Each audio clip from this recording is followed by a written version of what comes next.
Hello everyone, मैं हूं परमार। आप देख रहे हैं मेरा यूट्यूब चैनल टीचिंग आइडियाज़। आज मैं मैट्रिक क्लास की बायोलॉजी का जो फर्स्ट चैप्टर हमारा चल रहा है गैसेस एक्सचेंज, उसके एक और टॉपिक के साथ हाजिर हुआ हूं और वो टॉपिक है process of breathing and gases exchange in alveoli. इस टॉपिक में एक्चुअली हम टू टॉपिक जो है वो सब यहाँ छोटे से टॉपिक डिस्कस करेंगे। एक है ब्रीथिंग और दूसरा है गैसेस एक्सचेंज इन अल्वियोलाई। सबसे पहले हम प्रोसेस ऑफ ब्रीथिंग या वेंटिलेशन जो है डिस्कस करेंगे। वेंटिलेशन या ब्रीथिंग जो है एक ही प्रोसेस है। इसका मतलब क्या है? इसका सिंपल सा मतलब ये है कि एक्सटर्नल एयर का जो है वो लंग्स की तरफ बढ़ना आना और लंग्स के अंदर जो एयर होती है उसका जो है वो बाहर निकलना, इससे जो है हम ब्रीथिंग या वेंटिलेशन कहते हैं। ये सारी चीज़ें जो हम इस लेक्चर में डिस्कस करेंगे। ब्रीथिंग को अच्छे तरीके से समझने के लिए हमें जो है एक कलराइज शीट की ज़रूरत थी और ये रिक्वायरमेंट हमारी पूरी की है। मेरा मैट्रिक क्लास का एक बहुत ही मेहनती स्टूडेंट है मिस्टर सुरेश कुमार, उसने हमारी ये रिक्वायरमेंट जो है इस लेक्चर की पूरी की है। अगर आप मिस्टर सुरेश कुमार को उसके काम के लिए जो है वो अप्रिशिएट करना चाहते हैं तो आप कमेंट बॉक्स में उसके नाम के साथ जो है वो प्यारा सा कमेंट कर सकते हैं, उसे अप्रिशिएट कर सकते हैं। और इसके बाद आपसे एक और रिक्वेस्ट है कि अगर आपने अभी तक मेरा चैनल सब्सक्राइब नहीं किया, इसका मतलब है कि आप सपोर्ट नहीं करना चाहते, तो आप इस जो है चैनल को सब्सक्राइब करें, वीडियो को लाइक एंड शेयर करें। तो अब चलते हैं हम हमारे वीडियो की तरफ।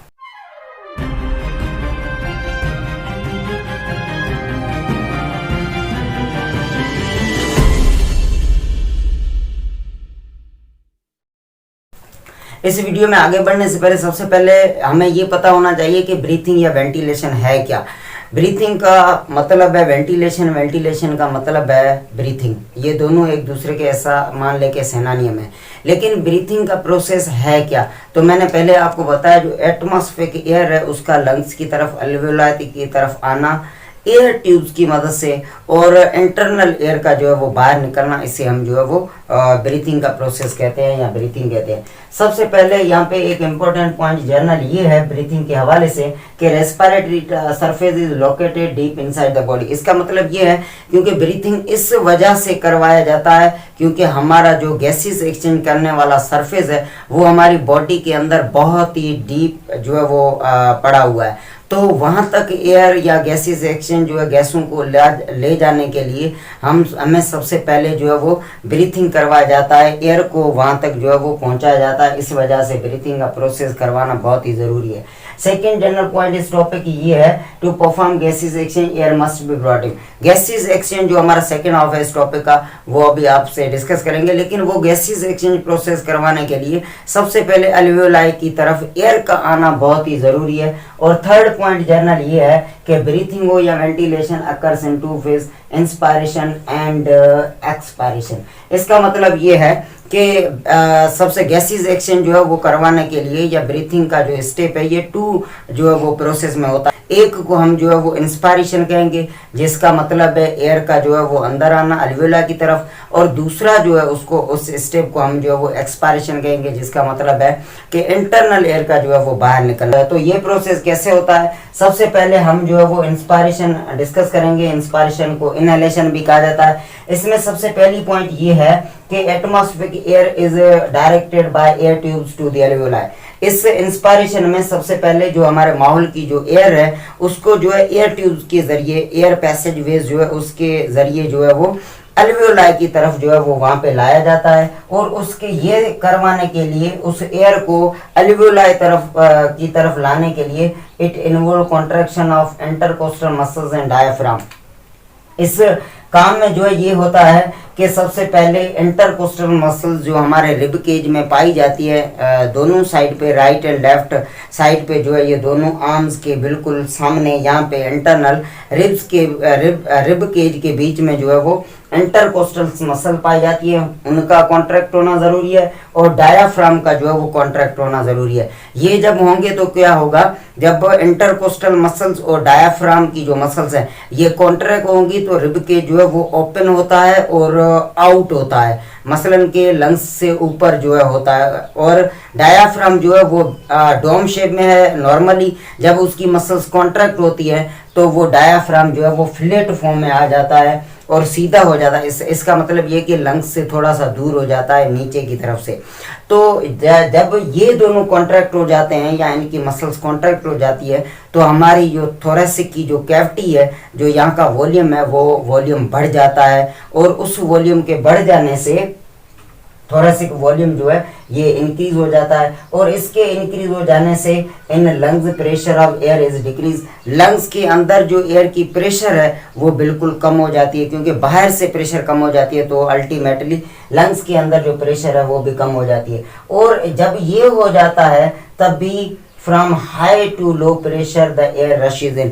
जब ये प्रेशर कम हो जाती है इंटरनल, तब एक्सटर्नल एयर जो है वो हाई प्रेशर में हो जाती है और इंटरनल लो हो जाती है। तब भी एक्सटर्नल एयर जो है वो अंदर की तरफ आ जाती है और अल्वियोलाई की तरफ जो है वो पहुंच पाती है। इसका सेकंड जो पार्ट है वो है एक्सपायरेशन या एक्सहेलेशन। ये बिल्कुल इसका रिवर्स है। It is the reverse of inspiration. Inspiration जो है एयर के अंदर लाने वाले का जो स्टेप है उसका ये बिल्कुल उलट है और उसका बिल्कुल अपोजिट है। सबसे पहले इसमें क्या होता है, it involve relaxation of diaphragm and intercostal muscles. जो डायाफ्राम की मसल्स थी और जो इंटरकोस्टल मसल्स थी रिब केज की, वो दोनों रिलैक्स हो जाती है। जब वो रिलैक्स हो जाए डायाफ्राम जो है वो अपनी डोम शेप में वापस आ जाएगा और रिब केज जो है वो लंग्स के ऊपर जो है अगेन ड्रॉप्स डाउन होगा। तो इस वजह से थोरेसिक जो वॉल्यूम है वो डिक्रीज हो जाएगा। Rib cage drops down and diaphragm comes in dome shape, वो वापस आ जाएंगे अपने ओरिजिनल पोजीशन में।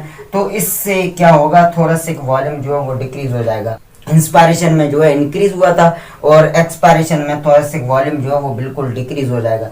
और जब ये डिक्रीज हो जाएगा तो in lungs pressure of air is increase. Lungs के ऊपर जो है वो इन दोनों के वापस आने से, लंग्स थोरेसिक वॉल्यूम के कम होने से लंग्स के ऊपर जो है वो प्रेशर क्रिएट होगी और अल्टीमेटली लंग्स के अंदर जो है वो प्रेशर जो है वो इंक्रीज हो जाएगी। तो इससे ये होगा कि this forces air out the body. ये अमल जब हो जाएगा दोनों एक्टिविटी की मदद से, रिब केज के ड्रॉप डाउन होने से और डोम शेप में वापस आने के, डायफ्राम के वापस आने से, तब प्रेशर इंक्रीज हो जाएगी और इंटरनल एयर जो है वो बाहर निकाली जाएगी। अब हम इस टॉपिक को जो है वो इस डायग्राम की मदद से भी डिस्कस कर लेते हैं। सबसे पहले हम इंस्पायरेशन जो है वो डिस्कस करेंगे। इंस्पायरेशन में सबसे पहले रिब केज की जो इंटरनल कोस्टल मसल्स है जब वो कॉन्ट्रैक्ट होती हैं तो रिब केज की जो रिब्स है ये ओपन हो जाती हैं और रिब केज जो है ये लंग्स से ऊपर हो जाता है, बाहर निकल जाता है। और जब डायाफ्राम की मसल्स जब कॉन्ट्रैक्ट हो जाती हैं तब डायाफ्राम जो है वो डोम शेप में ओरिजिनली होता है, लेकिन जब इनकी मसल्स कॉन्ट्रैक्ट हो जाती हैं तो ये फ्लैट फॉर्म में आ जाता है। लंग्स से जो है ये थोड़ा नीचे चला जाता है तो लंग्स के ऊपर जो है प्रेशर जो है वो कम हो जाती है और अल्टीमेटली लंग्स के अंदर प्रेशर कम हो जाती है तो एक्सटर्नल एयर जो है वो अंदर अल्वियोलाई की तरफ बढ़ पाती है। अब एक्सपायरेशन के अंदर देख लें तो यहाँ पे जो है वो इंटरकोस्टल मसल्स जो है वो रिलैक्स हो जाती हैं, उस वक्त डायाफ्राम की मसल्स भी रिलैक्स हो जाती है।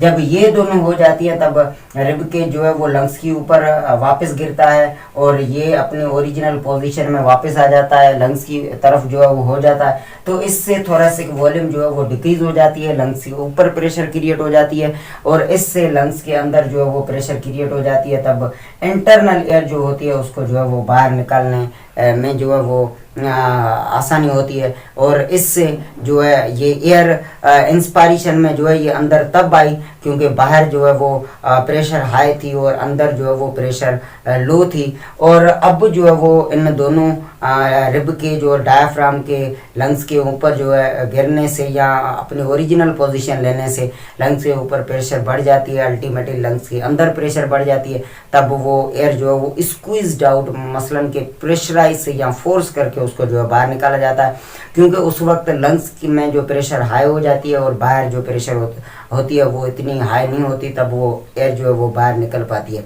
ब्रीथिंग या एयर जो है ये बाहर की अंदर लाने और बाहर निकालने का प्रोसेस जो वेंटिलेशन है ये इसलिए करवाया जाता है क्योंकि हमारे गैसेस एक्सचेंज का जो सरफेस है, रेस्पिरेटरी सरफेस और एनवायरनमेंट के बीच में बहुत बड़ा डिस्टेंस है, उसके लिए ये जो है वेंटिलेशन या ब्रीथिंग करवाया जाता है।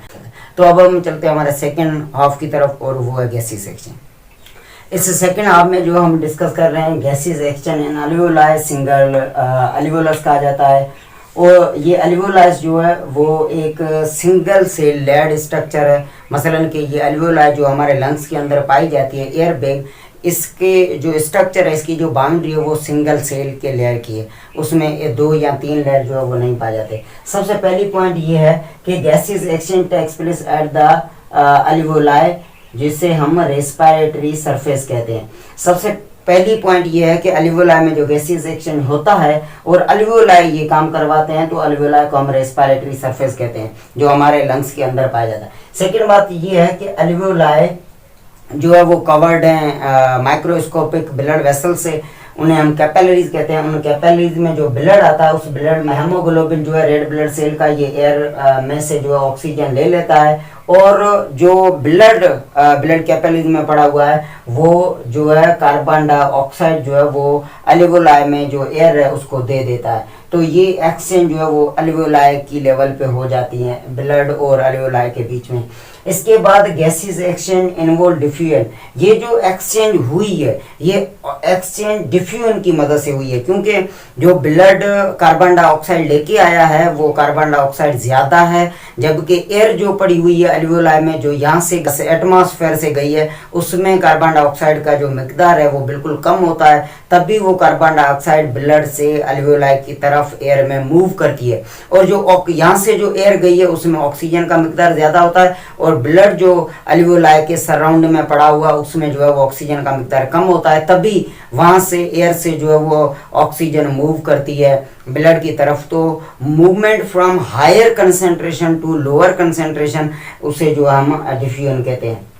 क्योंकि और ये पॉसिबल तब हो पाता है डिफ्यूजन का अमल, क्योंकि अल्वियोलाई और blood capillaries are one cell layer thickness, क्योंकि ये दोनों एक सेल की जो है लेयर की बनी हुई है, तभी इनके बीच में डिफ्यूजन जो है वो पॉसिबल हो रहा है। अब हम देखते हैं कि यहाँ पे मैंने एक और आपको समझाने के लिए रखा है, composition of inspired and expired air. इसका मतलब है कि जो एयर हमने लंग्स के अंदर ली है और जो एयर हम बाहर निकालें, इनके बीच में क्या डिफरेंस है, कौन कितनी चीज़ों का कौन कौन सा डिफरेंस है। तो आप देख लें, सबसे पहले तो कंपोनेंट आप समझ लें।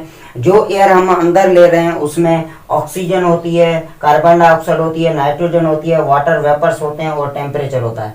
अब हम देख रहे हैं जो एयर हमने अंदर ली है उसमें इनका क्या परसेंटेज है, और जो एयर हमारी बाहर निकलेगी उसमें जो है वो क्या परसेंटेज है उनका। तो ऑक्सीजन जो हम एयर जो है इनहेल कर रहे हैं उसमें जो है 21% पाई जाती है, और उसमें कार्बन डाइऑक्साइड का मिकदार जो है वो 0.03 है, और नाइट्रोजन का मिकदार जो है वो 79 है, और वाटर वेपर जो है ये मुख्तलिफ हैं, इन्हें हम जो है वो एक जैसा या एक लिमिटेड नंबर में नहीं ले सकते। और जो टेम्परेचर है वो एटमॉस्फेयर का जो है वैसा ही है। लेकिन जो एयर हम बाहर निकाल रहे हैं अब एक्सपायरेशन में, जो ब्रीथिंग का सेकेंड स्टेप है, उसमें ऑक्सीजन जो है वो 16 है। 16 का मतलब है अंदर गई थी 21%, बाहर निकल रही है 16। इसका मतलब 5% जो है वो वहीं पे लंग्स में रह गई, या ब्लड जो है वो उसे लेके गया है। और कार्बन डाइऑक्साइड आप देख लें, जो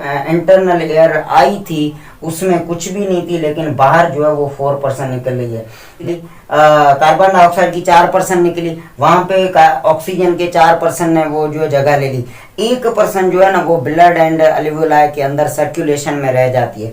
तो ये 5% का डिफरेंस जो है ये कंप्लीट हो जाता है। और नाइट्रोजन जो है वो जितनी गई थी उतनी की उतनी बाहर निकल रही है, क्योंकि हमारे सेल्स जो है वो नाइट्रोजन को इस्तेमाल नहीं करते, नाइट्रोजन गैस की फॉर्म में इस्तेमाल नहीं करते वह। और टेम्परेचर जो है ये अंदर गया था वो था वेरिएबल, मसलन मुख्तलिफ था, लेकिन बाहर जो है वो हाई निकल। और टेम्परेचर जो एनवायरनमेंट का इंटरनल एयर के साथ जो गया था वो मुख्तलिफ था, माहौल का था, लेकिन बाहर जो है वो 37 सेल्सियस निकल रहा है, क्योंकि हमारी बॉडी का टेम्परेचर इतना ही होता है। तो लाजमी बॉडी से जो एयर होके बाहर निकल रही है तो उसका टेम्परेचर वही होगा जो हमारी बॉडी का है। तो इस हिसाब से ये इंस्पायर्ड और एक्सपायर्ड रेस्पायर्ड एयर का डिफरेंस मैंने आपको समझाया। अब हमें कैसे बिल्कुल ये फील हो कि हम जो एयर बाहर निकाल रहे हैं उसमें कार्बन डाइऑक्साइड है, जो एयर बाहर से ली थी उसमें कार्बन डाइऑक्साइड का मिकदार इतना। आपको जो है ये बिल्कुल इंश्योर करने के लिए कि हम जो है एयर जो बाहर निकाल रहे हैं, जो एयर जो एनवायरनमेंट से हम अंदर ले रहे हैं, इनमें कार्बन डाइऑक्साइड का डिफरेंस है कि नहीं है। हम एयर जो है हम जो एयर एक्सहेल कर रहे हैं उसमें कार्बन डाइऑक्साइड का मिकदार हाई है कि नहीं है, ये आपको समझाने के लिए मैंने यहाँ पे एक एक्टिविटी जो है वो शीट पे ड्रॉ की हुई है। हालांकि ये एक्टिविटी जो है मेरे एक स्टूडेंट ने ड्रॉ की है, मैं उसका नाम तो भूल गया, लेकिन मैंने उसका नाम फिलहाल मिस्टर परफेक्ट रखा है। आप इस नाम के साथ उसे जो है अप्रिशिएट कर सकते हैं। तो इस एक्टिविटी में मैंने जो ड्रा किए हैं 2 टेस्ट ट्यूब हैं, और उन टेस्ट ट्यूब का जो मुंह है वो जो है वो कॉक की मदद से बंद किया हुआ है, और उन कॉक में जो है 2 ऐसे होल है जहाँ से ये छोटी सी जो 2 ट्यूब्स हैं वो इंसर्ट की हुई हैं, और एक ट्यूब पे जो है वो सिरिंज लगी हुई है, और एक ट्यूब जो है वो इंसान की मदद से जो है एयर जो है वो इनहेल की जाएगी, और इन दोनों ट्यूब्स के अंदर जो है वो लाइम वाटर है। अब हम देखते हैं कि क्या डिफरेंस आता है। तो सबसे पहले इस ट्यूब में जिसमें लाइम वाटर पड़ा हो, इसमें अगर हम मुंह रख के जो है अगर हमारी जो बाहर निकलने वाली एयर जो इसके अंदर अगर हम इनहेल करेंगे या इसके अंदर जो हम डालेंगे, तो ऑटोमेटिकली कुछ ही टाइम बाद इसका कलर जो है लाइम वाटर का वो ब्लू से मिल्की टर्न हो जाएगा, और वो बिल्कुल वाइट या मिल्क जैसा जो है वो हो जाएगा। जबकि यहाँ पे जो दूसरी ट्यूब है जिसमें भी वो सेम जो है लाइम वाटर है, लेकिन इसमें आप सिरिंज की मदद से जब एटमॉस्फेरिक एयर जो है वो आप इसके अंदर इंसर्ट करेंगे या इसके अंदर जो है वो डालेंगे, तो ये पानी जो है इसमें कोई भी ऐसा डिफरेंस नहीं आएगा। ये जो है वो कलरलेस का मतलब है इसका जैसा कलर था ब्लू वैसा का वैसा रहेगा, इसमें कोई भी फर्क नहीं आएगा। तो ये जो फर्क आया है ह्यूमन की जो है वो एक्सहेल्ड एयर की जो है इसके अंदर जाने से जो इसका कलर जो है वो मिल्की टर्न हुआ है, इसका मतलब ये है कि कार्बन डाइऑक्साइड जब लाइम वाटर से मिलती है तो वो उसको वाइट कर देती है। तो इसका मतलब ये है कि हम जो एयर बाहर निकाल रहे हैं उसमें कार्बन डाइऑक्साइड बाकायदे बड़े मिकदार में एटमॉस्फेरिक एयर की हिसाब से उसमें ज़्यादा जो है, तो उस हिसाब से उसका कलर जो है ये टर्न हुआ। तो ये था आज का टॉपिक, और ये था टॉपिक ह्यूमन के अंदर गैसेस रिएक्शन का जो बहुत पहले स्टार्ट किया था। हम अब जाके उसको जो है वो कंक्लूड कर पाए हैं, ताकि इंसान के अंदर जो है वो गैसेस रिएक्शन कैसे होती हैं। तो इंसान के अंदर गैसेस रिएक्शन का सरफेस जो है वो बहुत ही अंदर पड़ा हुआ है, और उस सरफेस तक गैसेस को एक्सचेंज करवाने के लिए, एयर को ले जाने के लिए ब्रीथिंग करवाया जाता है, और ब्रीथिंग के बाद जो है वो गैसेस रिएक्शन होता है। और अब यहाँ से जो गैसेस रिएक्शन होके ब्लड के थ्रू सेल्स की तरफ बढ़ेंगी, और वहाँ पे वो रेस्पिरेशन में जो है इन्वॉल्व होंगी, और रेस्पिरेशन में जो एटीपी लॉन्च होगी एनर्जी, वो हमारी बॉडी में एक्टिविटीज़ और काम या बॉडी एक्टिविटीज़ में जो है वो लगेगी। तो ये था सारा टॉपिक जो आज हमने कंक्लूड। उम्मीद करता हूँ आपको बहुत अच्छे तरीके से समझ में आ गया होगा। अगर आप समझ रहे हैं तो एक बार फिर आपसे रिक्वेस्ट है, चैनल को सब्सक्राइब करें, वीडियो को लाइक एंड शेयर करें, और अपना ख्याल रखें, अपनों का ख्याल रखें, और सबको जो है वो पढ़ाते रहें। जितना आप जानते हैं सबके साथ शेयर करते रहें। तो मिलते हैं नेक्स्ट वीडियो में, तब तक के लिए बाय बाय।